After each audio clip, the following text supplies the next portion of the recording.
Weather update tayo mga kapatid. Wala na po tayong binabantayang low pressure area sa loob ng ating Philippine Area of Responsibility. Pero nananatili pong aktibo itong ating tinatawag na Intertropical Convergence Zone na siya pong nagdadala ng mga pagulan sa malaking bahagi ng Mindanao, Visayas at kasama na po dyan ng Palawan. Samantalang ito namang amihan o northeast monsoon ang nagdadala po ng mga posibleng kalat-kalat na mahihinang pagulan dito po sa extreme northern Luzon. Ito pong epekto ng Intertropical Convergence Zone ay magpapatuloy pa sa mga susunod na araw hanggang sa darating na undas na po yan at maaaring mag-extend pa dito sa areas ng Bicol Region, kasama na po dyan ang Calabarzon area. Kaya sa mga dadalaw sa ating mga yumaong mahal sa buhay at sa mga may lakad ngayong darating na undas sa weekend, ugaliin pa rin po natin ang pagdadala ng payong, lalong-lalo na po dito sa mga nabanggit kong lugar.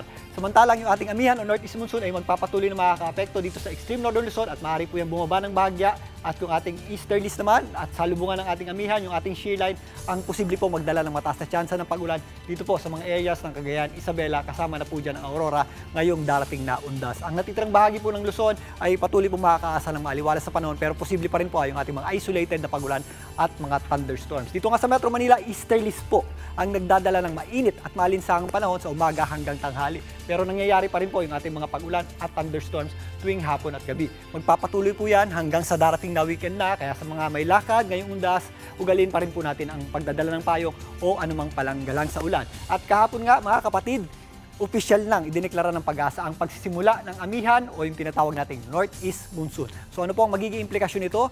Unti-unti na pong lalamig yung ating temperatura dahil sa cold at dry air na daladala ng amihan at mas mararamdaman po natin yan sa buwan ng December, lalong-lalo na sa January at February. Maliban dyan, mababawasan na rin po yung ating mga thunderstorms sa western section ng ating bansa.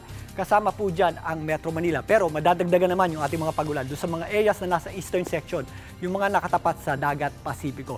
At maliban dyan, kapag panahon po ng amihan at tumataas po ang tsansa na maglandfall o tumama sa lupa ang mga bagyo. Sa katunayan, meron tayong posibleng mabuong sama ng panahon sa susunod na linggo na posible pong maglandfall o tumama sa lupa. Abangan natin yan. At yan po muna latest sa ating lagay ng panahon. Muli ako po ang inyong weather frontliner, Alvin Pura, na lagi may panahon para sa iyo. Mga kapatid, Julius Babaw po.